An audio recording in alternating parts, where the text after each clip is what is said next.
Welcome back, ladies and gentlemen. I just watched the Sam Shamoun and Khalil Andani debate on the Islamic Dilemma and whether or not the Islamic Dilemma passes, meaning that Islam is false, the Quran is false, Muhammad was not a true prophet, or does it fail? Is it something that doesn't pass at all and Christians and non-Muslims should stop using it? So the first point I want to make is that I think Sam did a very good job demonstrating that the Islamic dilemma is the more reasonable and less challenging position to hold. I think it is more probable, and I think he succeeded in demonstrating that the Islamic dilemma is more probable than not. Hence, a reasonable person should hold to it. But there's a reason why I say non-Muslims are wrong when they make this argument, because it isn't just Christians. Khalil gave the impression that this was just a Christian thing. It isn't at all.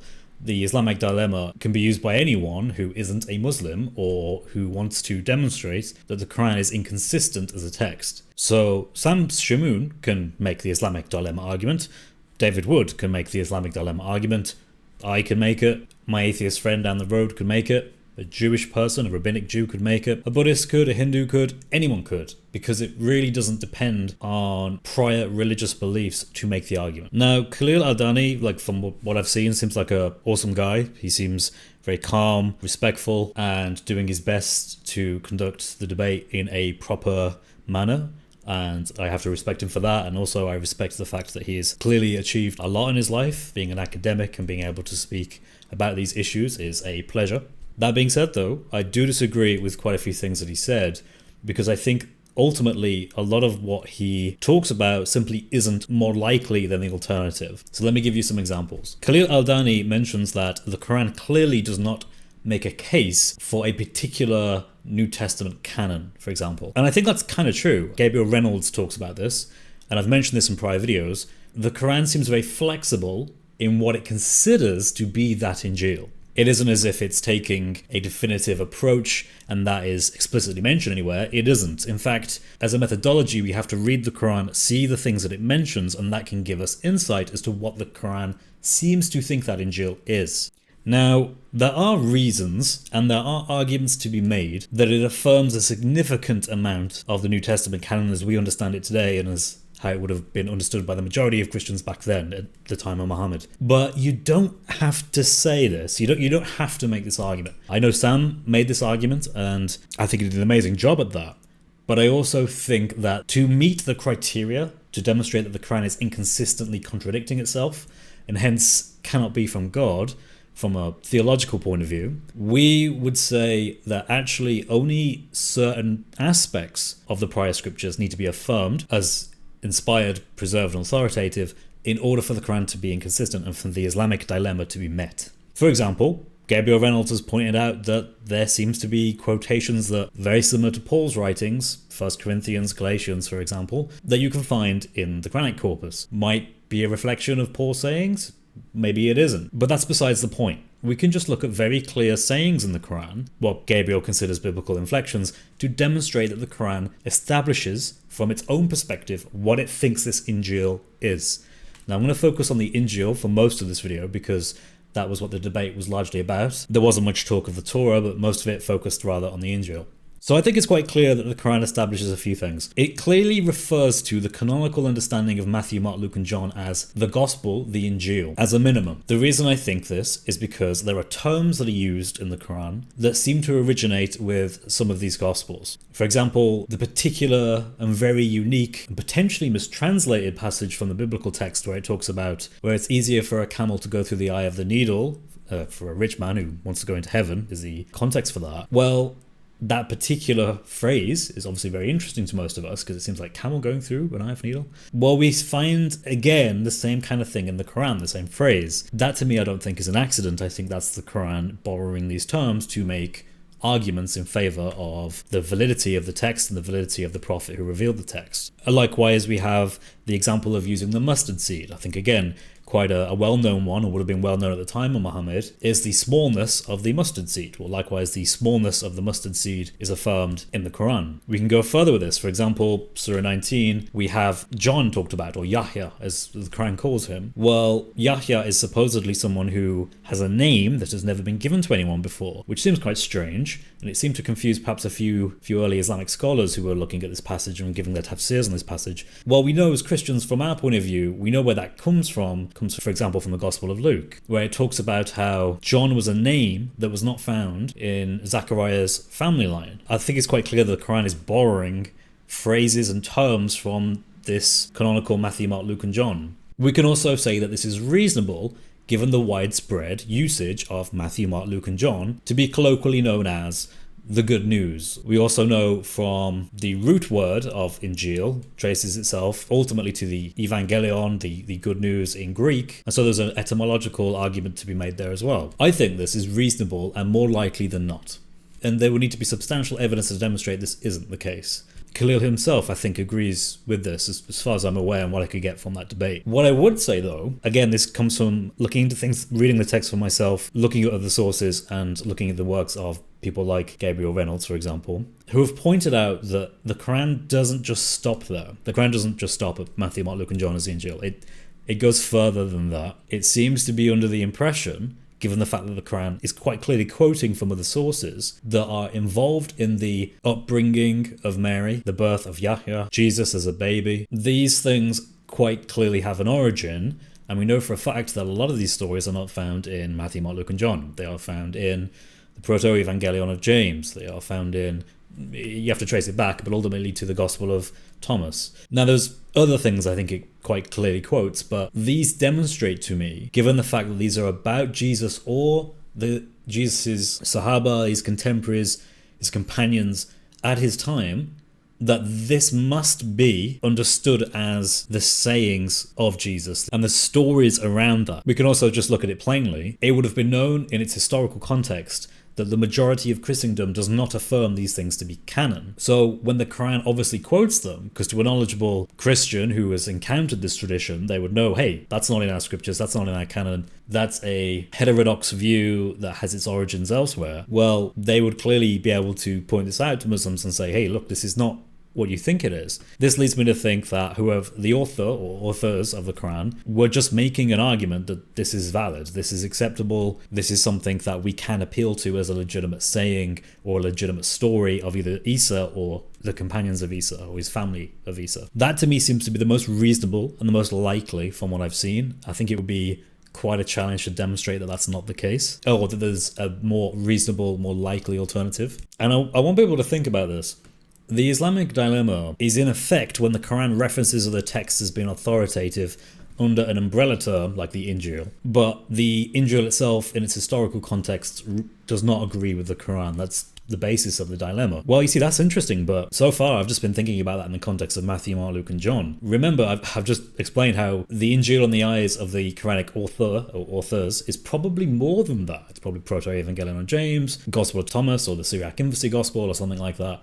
So how would you reconcile the Quran with these texts? You would have to employ the same methodology, and I think that methodology is problematic. One final point on this as well. The Quran assumes that the reader is familiar with the stories contained within the canon of the Torah, the stories of Musa, of Ibrahim, etc., and of those of the Gospels, Matthew, Mark, Luke, and John. It makes no attempt at trying to clarify anything explicitly. Everything is done in the context of, you already know this, but remember this story? Well, this is how this story relates to this. Or this is how this story shows something about Allah and the messenger he's sending to you today. And that's another reason why I think it's quite clear that it affirms some part of the canon as we understand it. Maybe not all of it, but definitely some part of it. Okay, so let's move on to my second point. Khalil Andani, he makes the argument that the Quran acts as a confirmer, a muhaymin, a guardian over the prior scriptures, and hence the Quran is the final authority on this. Now, I want people to understand, this primarily comes from a single verse in the Quran, which is Surah Al-Ma'idah, ayah 48. Such a doctrine to be established just through that verse is it's not very, how can I put this? It calls into question certain exegetical interpretations of the Quran. If to establish an entire doctrine, because again, this is a pretty hefty and pretty significant doctrine in terms of how you look at scripture holistically as a whole in the Islamic worldview, to just say this verse and to rely on this word, and Khalil Andani even admits that this word has a wide semantic range, so it could mean many different things, and early tafsir writers disagreed about this. I think that's a weak argument. I think that's very weak, because to develop entire doctrines from that is not putting the best foot forward, so to speak. It's also, as many people have pointed out, kind of assuming the truth of Islam in the first place. It's a little bit circular. It's something that I would expect from someone who has a priori beliefs that they're going to defend at all costs and have already come to this conclusion. It's basically assuming that the Quran is infallible, therefore it cannot mean anything other than this. And I find that to be difficult, and not from an academic position, not from a position of someone trying to find truth, but rather it's a defensive apologetic to try to deal with issues like the Islamic dilemma and the variants of it that come off the Islamic dilemma. Now, that could actually be solved pretty easy. All the Quran we need to do is make it quite explicit somewhere, perhaps in a couple more verses maybe, where the Quran makes it clear that the previous scriptures, the Injil, the Torah, that are in possession of the Christians and Jews have been corrupted in such a way that they have been irreconcilably altered wholly, universally, and therefore are no longer available or in access to any Christian. The reason why Muslims like Khalil Andani and others would probably want to go that far, and during the debate he made a very positive case for a very significant form of textual corruption, is because, first of all, otherwise there has to be multiple Injils, and this is where things get complicated. Say, for example, and this is kind of the classic example I always give, but if I took a Quran from my bookshelf and I altered the Quran textually, so I've written things, I've changed it in such a way that I fundamentally change it, and I then tell you that I have corrupted the Quran, the first thing you're going to say is, hang on a sec, Chris, you're using terms that are wholly inappropriate and not properly defined, because as soon as you find out when I say I've corrupted the Quran, all I really mean is a single copy I had, you're going to say that you haven't corrupted anything. All you've done is you've just changed one local copy, and it's probably not actually even in Arabic, so even then it's not sufficient. But even if it was an Arabic copy, and even if I wrote it in perfect Arabic, my corrupted form, it's still not corrupting the Quran. Rather, I've only corrupted a copy of the Quran, which is much more appropriate to say. So when we talk about textual corruption, the word copy needs to get in there somewhere. It's not that the Injil and Torah have been textually corrupt, it's that the copies of the Injil and the Torah have been textually corrupt. In which case, the next question is, how many copies and where? And if we just say a reasonable high amount, say we say 50%, 50% of all the copies across all of Christendom have been altered in the same way somehow, what would that mean? That doesn't actually help the Muslim apologist here, because you now have an issue where you have multiple Injils. Why is that a problem? Well, the Quran never mentions multiple Injils. The Quran makes it quite clear there is an Injil. It never makes any distinctions between this Injil and that Injil. As far as the Quran is concerned, there's just an Injil.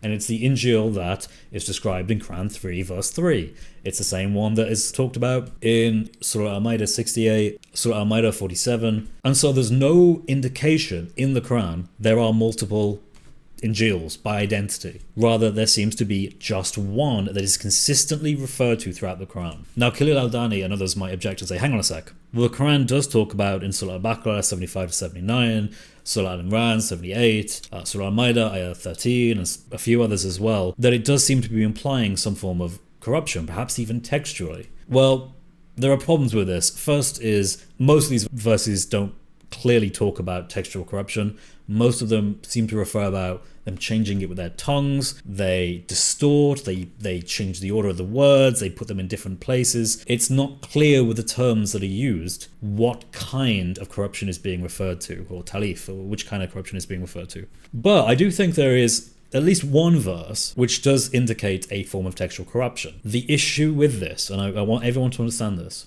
first of all, early tafsir don't interpret this without context. They apply a context to this, and the context is in the example of the children of Israel altering the message that they had, being given from Allah. That cannot reasonably be seen as a worldwide event that forever corrupted the Torah. First of all, you would have to explain a reasonable hypothesis as how that's actually practical and could have happened. You would have to have all the Jews all agree to alter it in all the same way, regardless of all the differences between these Jewish groups, internationally across the Jewish diaspora, and no one notices or no one writes about this or so on and so forth. I think that's wholly unreasonable, and I don't think a person who's being honest could say anything other than that after having looked into this, that is just not a sufficient reasonable explanation to come to that conclusion.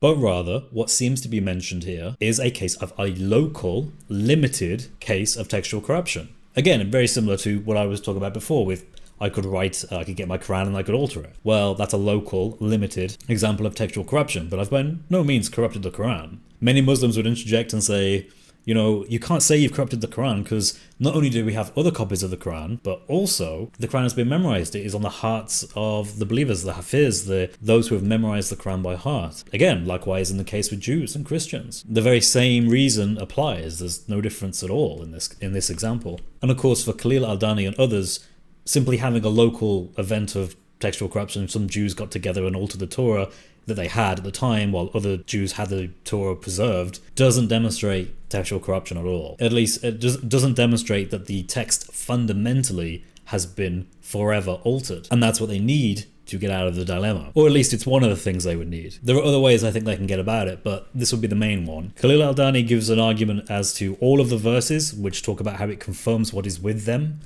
He seems to brush this off as, well, confirm could have a different meaning that doesn't quite mean what we think it means. To be fair to him, I think he then elaborates and says, well, it's actually just certain aspects of these scriptures. And this to me is very much special pleading. Very much special pleading. The argument goes like this. In the Quran, whenever there are verses like 543, where Muhammad tells some Jews to follow the commandments of the Torah, that this isn't him saying the Torah is preserved and therefore valid for use. He's actually only telling them very explicitly to look at the laws contained within it and to enact those laws. Likewise, the same thing when you get to 547, it talks about the Injil, 568 as well, that this is in effect just saying only the laws are what's being talked about here, not the actual text as a whole, or the tradition, or the oral tradition as a whole. The problem I have first and foremost with this is, again, it screams special pleading. There's nowhere in the Quran that explicitly states this as, by the way, Surah Al-Imran ayah 3,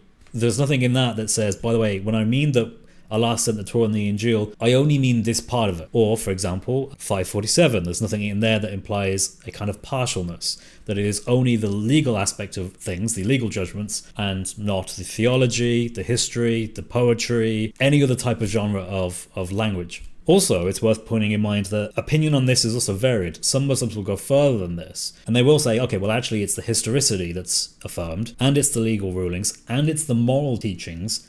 The only thing they don't want, in a lot of cases I've noticed, is just the theology. It's just the nature of God or the nature of Jesus. These things they don't want to say. They don't want to affirm. But again, there's no reason to think that in the Quranic text. It just doesn't do that. Now, what you could do is you could say, well, there are verses in the Quran that seem to talk about theological statements about Isa, about how he is not the Son of God, how he is just a mere man, how he used to eat food, so on and so forth, and hence that this is a clear, explicit statement that the Quran is disagreeing with things in the Injil, and you can use that as a way of saying, well then clearly the Quran knows about this and it's intentionally going against it. But notice that this has kind of confirmed the very point of the Islamic dilemma, and this in effect it's kind of a less likely way of solving the issue. It's admitting that the Islamic dilemma does actually pass, but that's okay because we just think that was the intention. You're being asked to believe that on the one hand you have what I would consider the Occam's razor version, which goes something like this.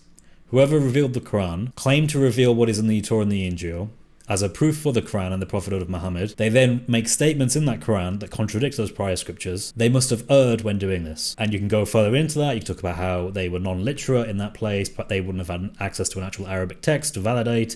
Muhammad himself, according to tradition, didn't read or write, so on and so forth. That's the one hand. The simplest approach, we can compare that to what you're being asked to believe.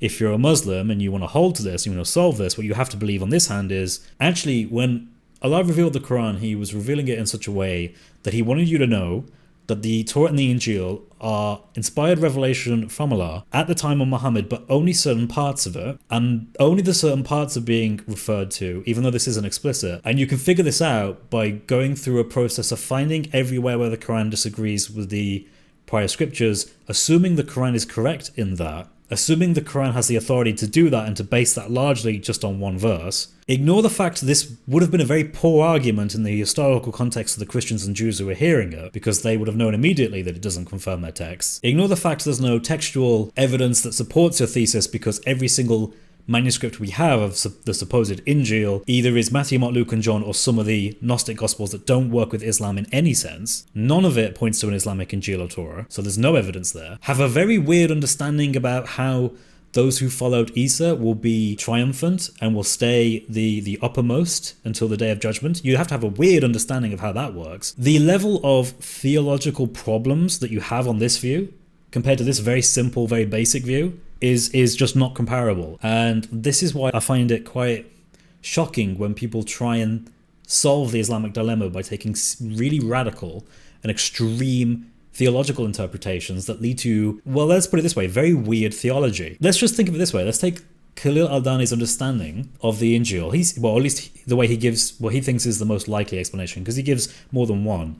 But the one that he puts forward is the idea that within the gospel canon, Matthew, Mark, Luke, and John, you can find within it kind of like a skeleton text or some sort of underlying text that is present, that contains the actual sayings of Jesus, but it's just covered in blasphemy. It's covered in statements like Jesus is the Son of God, Jesus died and resurrected, Jesus can be prayed to and he will answer your prayers, Jesus knows everything the Father knows, Thomas calling Jesus God, Jesus being worshipped, Matthew 28, the Trinitarian formula. Like, we can just keep going through all of these.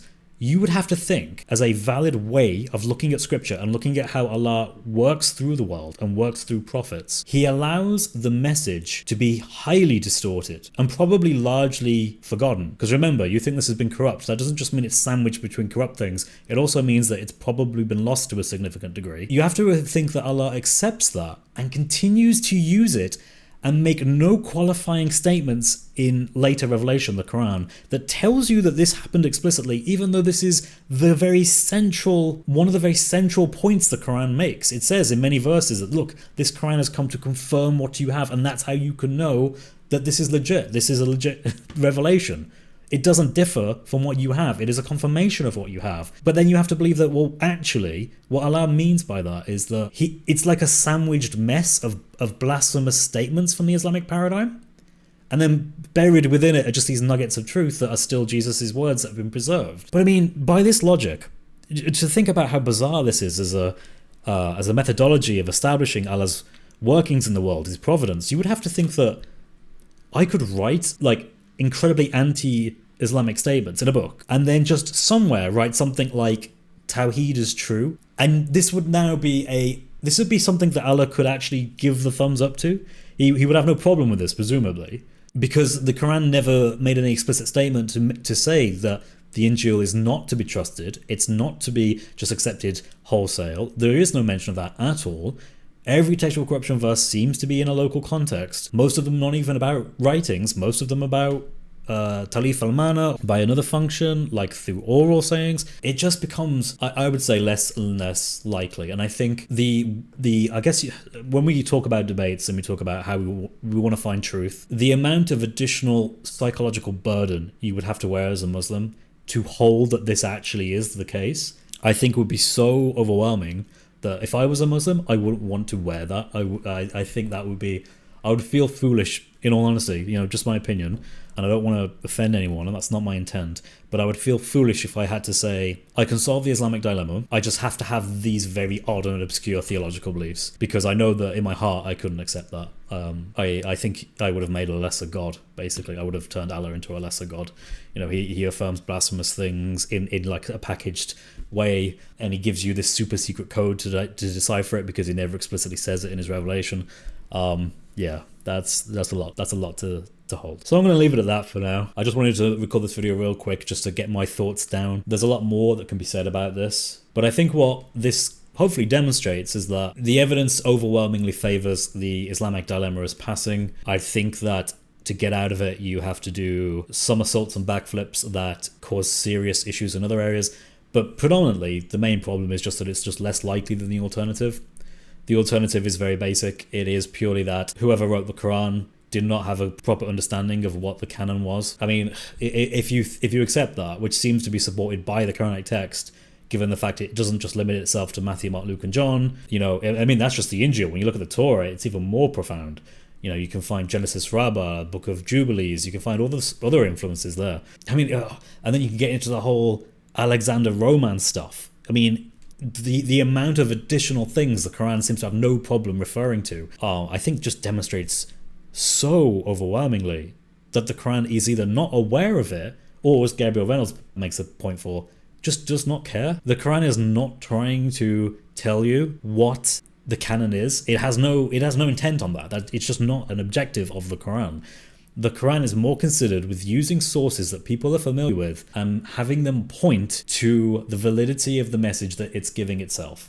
It's a very polemical work, and the more you read the Quran, I think it's clear it is a very polemical work. I mean, we can go into tons about this, the historicity of some of the things it mentions that just doesn't add up, and I think from a Quranic paradigm it's fine, because I don't think the Quran intends to tell you history. It just assumes you already know history. It already assumes the validity of Musa and Abraham from a historical perspective and Isa, but it will freely quote stories about them if it helps them make their point, if it's known to their audience, even if it's not really historic. The Quran doesn't mind. That was not the intent of the Quran. I think that's overwhelmingly clear by the way the Quran is structured and the stories it contains, the contents of the stories it contains. But anyway, ladies and gentlemen, I hope you have an awesome day. If you're not a Christian and you're thinking about becoming a Christian, you can email me at chris@speakerscorner@gmail.com. My email is in the link down below. God bless you all. Have a awesome day. Take care.